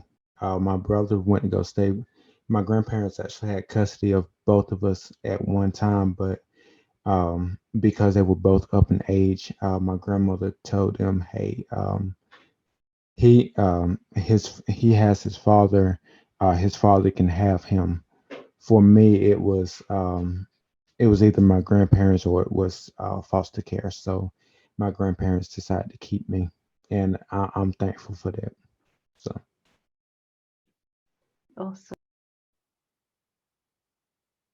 Any more questions for Deshawn? Deshawn, I just want to say, it's not a question.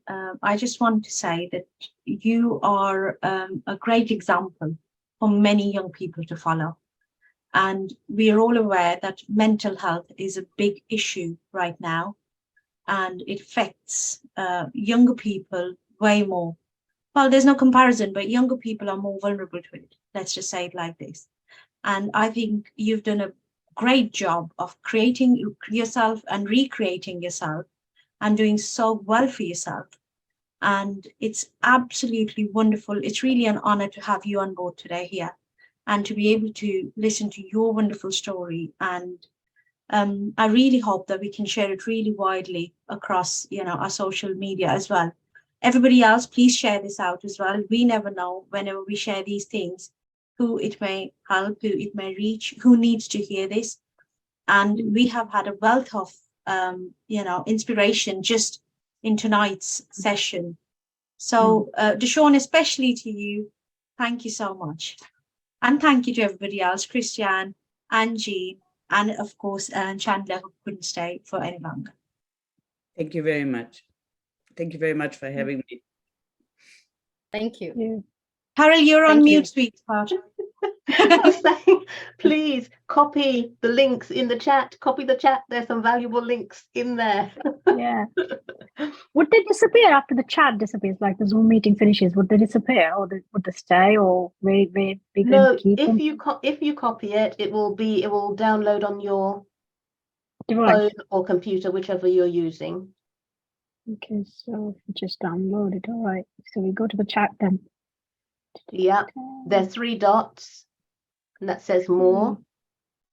If you click on that, it will give you the option to save the chat, or you can just copy everything. Jean, Highlight everything and can I copy. ask what you were about to say? We'd love to hear you finish what you were going to say. Lata, it's my favorite subject. I just don't know where I stopped and where you heard me cut off. About the focus wheel, and you was writing about the 4th time when it appears, you recognize and you want to change. You think, yes, I wrote about this or something. Yes. So what I didn't complete was saying the villain is actually what you call the law of attraction. Right now, all of you heard of law of gravity. So whether I have a plastic pen in my hand or a fine crystal glass, if I leave it, it's going to fall to the ground And whatever's the outcome is going to be the outcome. Now, the law of gravity doesn't think, oh, it's fine, crystal glass, I shouldn't do that. I shouldn't act. It's law of gravitation. Oh, it's pen. I can. So irrespective, it happens, right? It's a law. So law of attraction is like unto itself likes. That which is like unto itself is drawn. What it means is it's not the experiences that come to us, but how we think about the experiences. We have experiences because, like I said, we have to learn. I mean, nobody who has we don't want to learn from somebody who doesn't have experience. So each of you is here to teach something to your families, to your children, to your tribe, to your women tribe.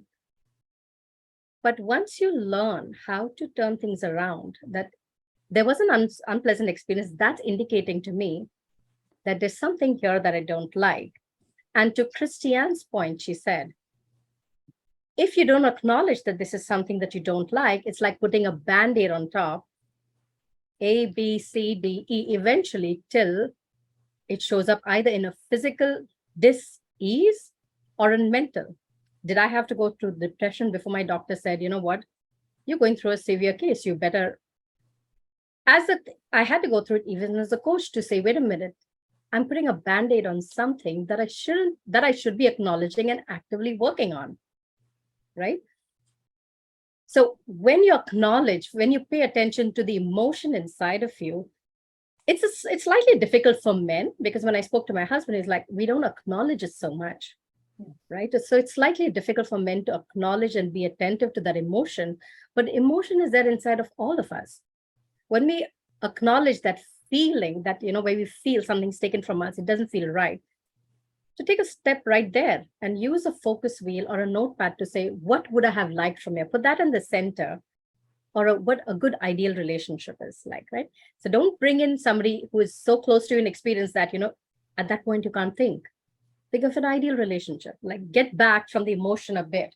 One of the first tools is to get back from the emotion a bit. Go general. If it means you have to write back after a day, write, but go general.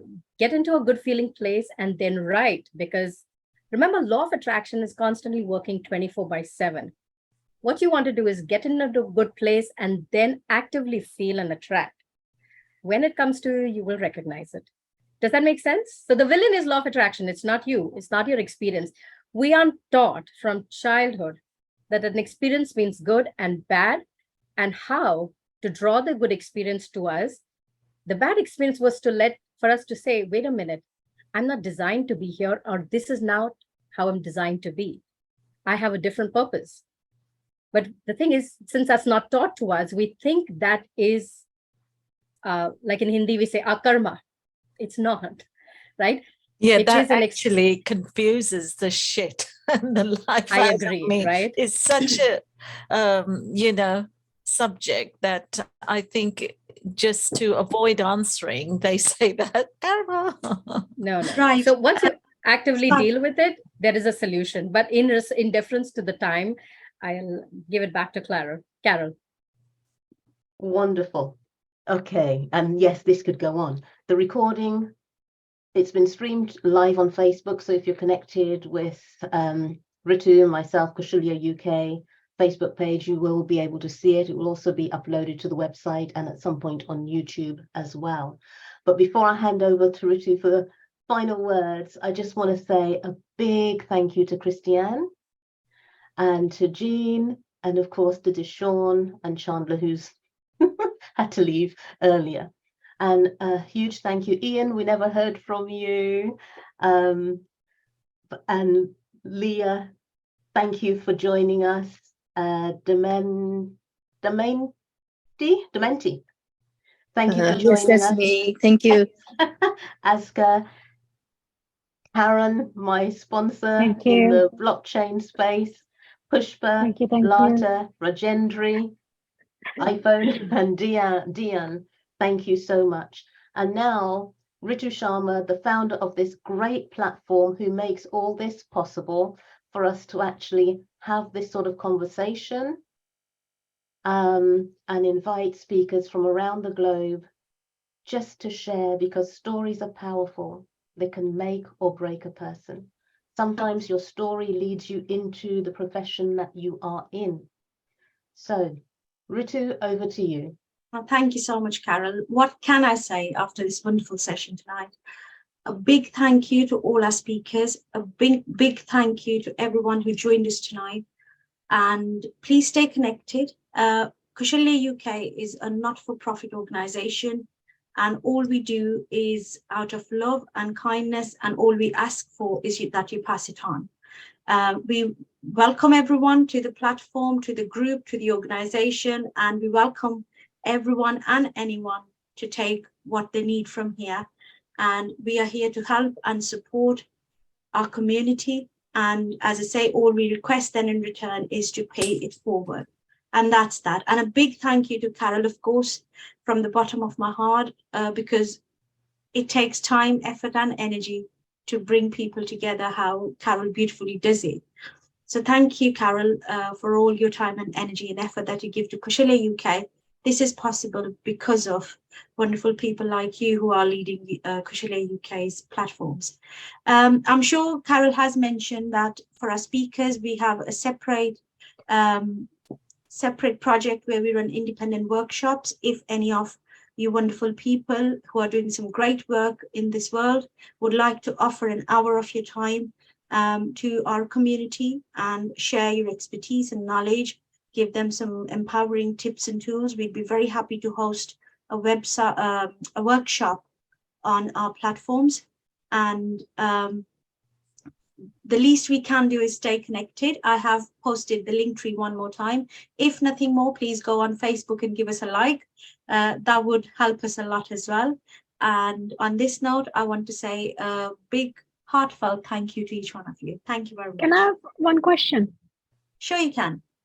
Are you based somewhere, or we can? We are in connect West from Midlands, Aska, but we are not bound by location. We are registered in West Midlands in the UK, but we are okay working anywhere. I mean, we produced a publication, a book called The New Woman, and that we had authors from 18 countries, 5 continents, and all ethnicities and backgrounds in that book. It's called The New Woman, which is available on Amazon.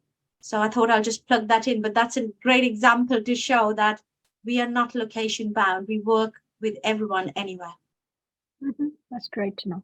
Thank you. Thank you so much. Okay. Thank you. Bye for now. Bye.